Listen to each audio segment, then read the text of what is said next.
So just tell us a little bit about yourself and where your background and how you got started in this great business that you've got. Oh, absolutely. So I'm Lenora, the founder of Bailan Spice, and actually I'm Cameroonian, born and raised in Cameroon. And I did live in England actually for a few years.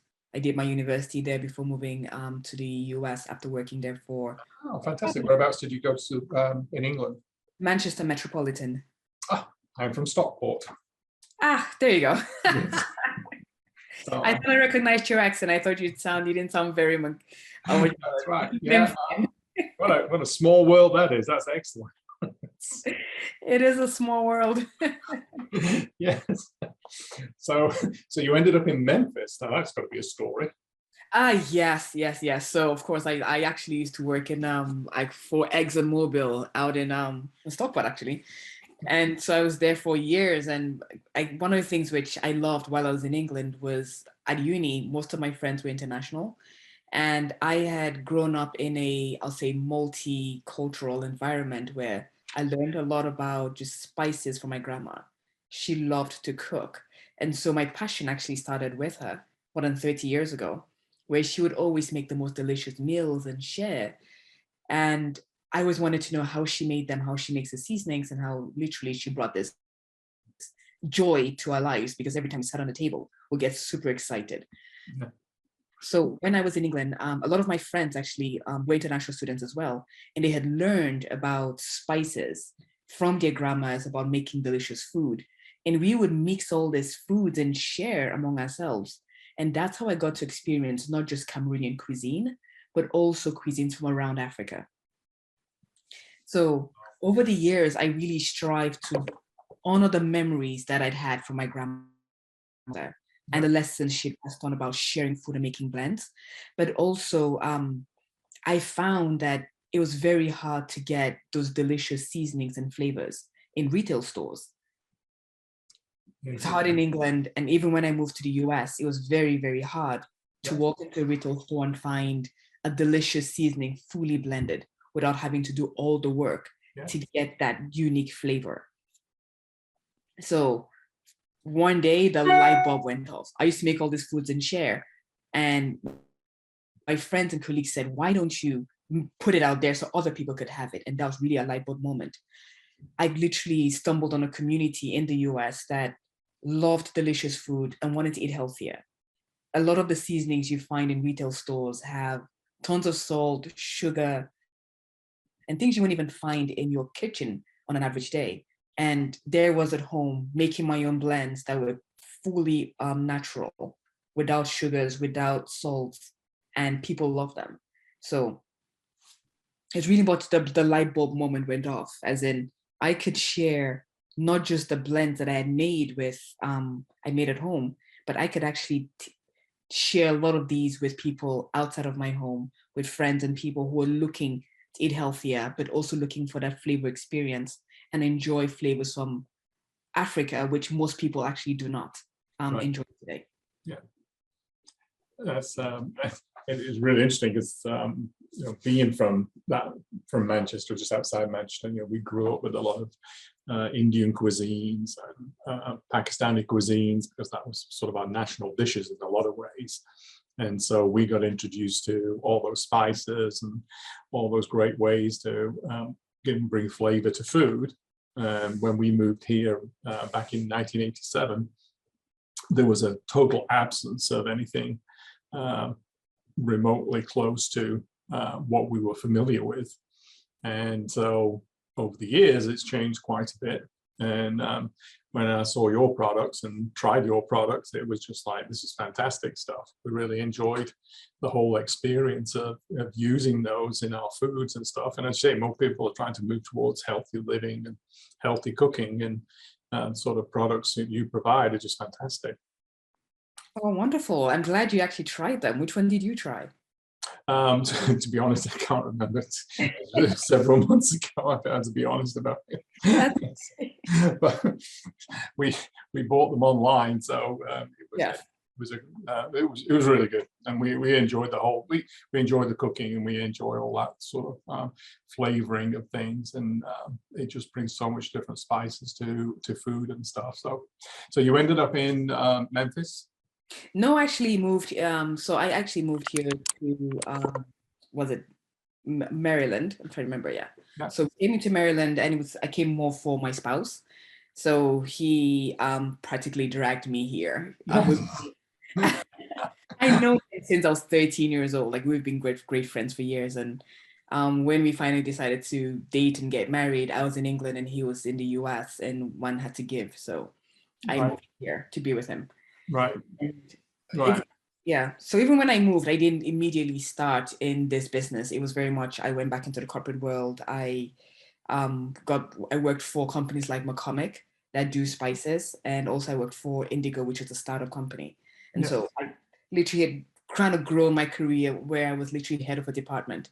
And back end of last year, I decided this is the time for me to really do what I love. I've been doing spices and seasonings on the side for a while, but I really wanted to make this a business I could take not only within Memphis or in Tennessee, but take it to the whole of the US. And so I decided to really invest my time.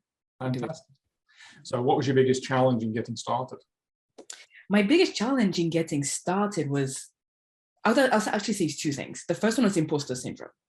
I did not think people would, I knew I loved my seasons. I know my friends loved it, but I did not think I had what it took to really be successful. And so it was more in my head. That was, I'd say, the biggest challenge I had to overcome, my self-doubt. And the second piece was getting into stores. I had saved up money to do this business, right? So it wasn't as though I absolutely needed money up front. Yeah. The cost of starting a seasoning business is not so high. However, it was, how do I convince people that this is a viable product that they will want to put in their shelves and offer to their customers? That was the second biggest challenge. Once I got over my own self-doubt, it was then literally pitching to as many stores as I could to try to get it on shelves. And my initial strategy had been go retail first versus go online, given my experience had been with McCormick and we sold into stores. And so I took that route. Instead of trying to sell online and build a following, I tried to sell into stores first. And so it was difficult doing that. And that was quite a bit of a challenge. But we've so far succeeded in getting into about 30 stores around Memphis. And we're also growing online. Fantastic. So how did you go about that? I mean, packaging has to be a big part of product design these days, or products. It's the packaging. How did you go about deciding on the look and the feel of your products, and then finding the packaging to put everything in? Absolutely. When I started, I had a very clear idea of what I wanted to offer. So it had to be, so transparency is big in the work we do. We always had to be transparent in everything we did. So one of the key pieces was making sure that we found ingredients that did not have anti-caking components. It all had to be spices and herbs blended to give our consumers the authentic flavor without anything added to it. Okay. And then, so when it came, I'm sorry, go ahead. I was going to say, I mean, the actual, once you have your product sorted out, then we have to pack it and get it ready for distribution. Absolutely. And so the second piece was making sure that we met every regulatory requirement off the bat. Okay. What I did not want to have a product that went into shelf and then get pulled out because we didn't have some kind of license. So it was, number one, get the formulation right to make sure we meet every requirement, state requirement, FDA, the whole 9 yards. And then the third piece is having packaging that showed our consumers the product as clearly as we could. Yeah. And so, as you can see, our packaging is in glass bottles, which preserves the quality of the blends once they've already been done. But also, it's ensuring that the consumer can actually see what's inside the bottle. On the label, we actually have an image of the spices that go into the bottle. So you can tell, again, it's got some ginger, garlic, onions. Like, we are being very transparent in what we provide to consumers. Sure. So they know they're getting an authentic flavor, that it's clean, and it's in a packaging that maintains the quality of the product they're getting. That's it. So it was African hot chicken, my wife informs me, that we bought. Yes. So that was one of the products, that's the product we chose to try. Yeah. So on those lines, is education a big part of your business? I mean, and Memphis has obviously changed a lot in the last 20 years and become much more diverse culturally. But it's not an area that's known for adventurous cooking. Is there a way that you were able to help people understand what your spices does, the Moroccan spice and things? Is there a way education play a part in that? It plays a significant part. Most people hear African cuisine, and number one, they don't know much about Africa. Yeah. Two, what they've seen on the TV or heard is always not very positive, right? Right. And so people, what I found is people have ooh, that sounds interesting. I have no idea what it's going to taste like. I would step away. And so education plays a significant part in how we actually do sales. Yeah. I do, I do a lot of demos in stores to have people taste the product. So I either take the Ras El Hanout, which is one of our top sellers, so the African hot chicken, those are 2 top sellers. And I make something very simple and just hand it out to people to taste. Once they taste it, then we can engage in a conversation and they go, this tastes good. Yeah. Now we can talk about the ingredients, talk about everything else that matters to them. Yeah. But I think just having them taste it first really goes over a lot of that hump. The second piece in education is having people smell the product when we actually do demos. Once they smell it, again, as you know, all our products are quite aromatic. Yes. Given it's only the herbs and spices, nothing else added to it. So you can really smell those flavors come through. And so when they smell it, it again helps break down a lot of those barriers. Now, for people who cannot smell and see, we actually have a lot of shelf tasters. So a shelf, like shelf talkers, not tasters, shelf talkers that go with the product. And so it tells them it's salt-free, sugar-free, no additives. And then we have a QR code, which we put, that sends them directly to our website. It gives them recipes, but at the same time, it talks about the ingredients in our products. What we're doing is educating them about what's in the blends and how they can use it, which really again helps drive a lot of those sales. So everything we do to help drive sales is very focused on education. Yeah. Same thing we do on social media is driving awareness and teaching people how to use the products, which helps them become more comfortable in trying. And once they do, we see that sales go up. And we have a repeat purchases. Yeah. Right. Yeah, I would think a significant portion of time and energy goes into that education part and ways of introducing people to something that they're going to like, but at the same time, they're unsure of how to use it in what circumstances they can use it, rather than just throwing it on the top of a plate of fries or whatever. You've got to educate them into how to cook properly with it and what pairs best with the different types of things. Oh, absolutely. I mean, the thing we say is that we help people enjoy quick, easy dinners and experience that flavor journey from their kitchens. Yeah. With bold, delicious African-inspired flavors that have no salt, sugar, additives. That's really a tagline. It's helped them make easy dinners very quickly, and at the same time, they're experiencing this flavor journey that most of the time they haven't had before. And all of these, it's healthy. Yeah. So in reinforcing that every time, they know it's easy. I can make dinner with it. Now the question is how? We give the recipes. Yeah. And of course, since they want it to be healthy, we spell out very clearly it has none of these salts, sugars, or additives.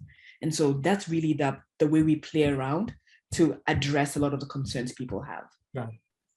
So we think the current on opportunity, you guys. Absolutely. It is. I mean, the good thing was even with the pandemic, we started this business in 2019, as in registered in 2019. And given I tried to go into stores, we could not demo, we couldn't educate. And so it really did not take off until 2021, where we can really invest the time and more people were open to try new flavors.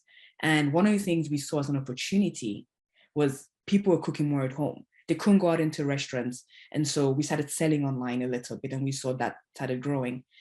And now that there's the recession, I won't call it the recession, but now that it's the inflation, that's what it is. The inflation is going up, prices are expensive. People want easy things they can make at home. They want to be able to buy chicken and not go invest tons of money in a steak that has gone up by 15% already. And so now that they're eating more chicken, how can they diversify the flavors that they have on their chicken? So we're finding that people want to eat more vegetables, want to have more chicken, a lot of the time because of cost, but also because they enjoy it and trying to eat healthier. And so we're seeing an opportunity in introducing these flavors to the group of people who want to cook at home, want to eat healthier, but at the same time want to spend a lot of money on, I'll say, premium protein. I think it's fascinating, that you can change the flavors of food so much by using spices like yours. So you may have chicken 3 or 4 nights a week, but it's a totally different experience because of making it into the African hot or the Moroccan. You just can use so many different flavors in that to change the whole thing. So you can eat healthy, but still maintain different flavors every night and have a different experience. I completely agree. Yes. And that is exactly what we're working towards. Yeah. We're telling people and giving them the recipes to make chicken, as you say, 4 times a night, but you're enjoying completely different meals. Well, yeah. So what's your growth plans? How are you looking for growth? Growth is, so in the next, I'll say, year or two, actually more like the next 18 months, we are aggressively looking to grow within Tennessee and Mississippi. So my growth strategy is regional. It'll be amazing to grow nationally, but I'm being very strategic in how we invest our funds to grow. And so we are being very strategic in growing regionally in Tennessee first, and then growing in Mississippi, again, given South Haven is just down the road, right? It's not as though we're going all the way up to Johnson City. And so 80%, actually more, 70% of our sales, we want to do that in store because it gets the product in front of people's faces. They can buy it or can pick it up as they're buying the other grocery. The other 30% of our sales, we're working very hard to grow that online and take and sell our products to hubs where we have seen historically people love African flavors. So think about New York, California, a lot of the metropolitan hubs we do very well on online. So in terms of growth, we've now hit our 30th store, which actually did last week.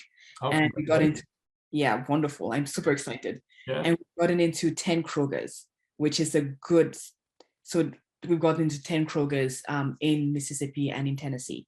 And those are in the local section. And so that is really our growth strategy, get into as many stores, including the national brands, but doing that focus in the Tennessee and Mississippi regions. At the same time, we're looking at growing online and really taking our products to sell through Amazon, Walmart, as well as our website, and providing these products to people around the US, but highly concentrated in those metropolitan areas. And we're seeing that within the next 18 months, we would, and I don't want to like tell you specific sales. No, that's fine. Yeah, no. It's more of a question, It's for people who watch these, listen to these. I'm hoping that experiences like you've had and the planning that you put into it helps guide new entrepreneurs and new business people. You are a great example of what American immigration is all about. You came to this country, you work hard, you have an idea, and you build that business. And that experience, I love sharing that with people who want to start a business. It's getting that passion for it, and then managing that business, managing that growth. It's important that when you're starting out, that you look at all those different factors. And there's a reason so many businesses fail in the first 5 years. It's because they don't have the business background to be able to manage that growth and manage the business. And so hopefully, with experiences, listen to people like you about your experience, they're going to be able to gain that knowledge to be successful, because you want every small business to be successful, every local business to be successful. That's part of my thing, is I just want want everybody to be successful. And you may have a passion for it, but sometimes the business can be a little, background can be a little shaky. And that's what business coaching is all about, obviously.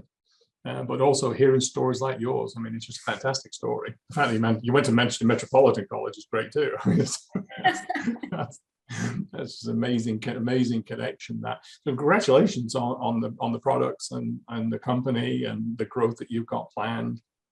It's always a pleasure to hear of the success of people and businesses. And I'll post your website at the end of this video, and anybody who's interested in connecting with you, I'm sure can reach you on LinkedIn. And thank you so much for your time. I appreciate it. It's been really a pleasure talking to you. Oh, absolutely, absolutely. If there's anything else you need from me, absolutely, do not hesitate to reach out. I know you sent a list of questions in advance. Would you like me to answer those and send back? Oh, absolutely, yeah. In written form? Okay, I will absolutely do that. That's great. Thank you so much. Thank you so much for your time. Thanks, Lenora. Bye-bye.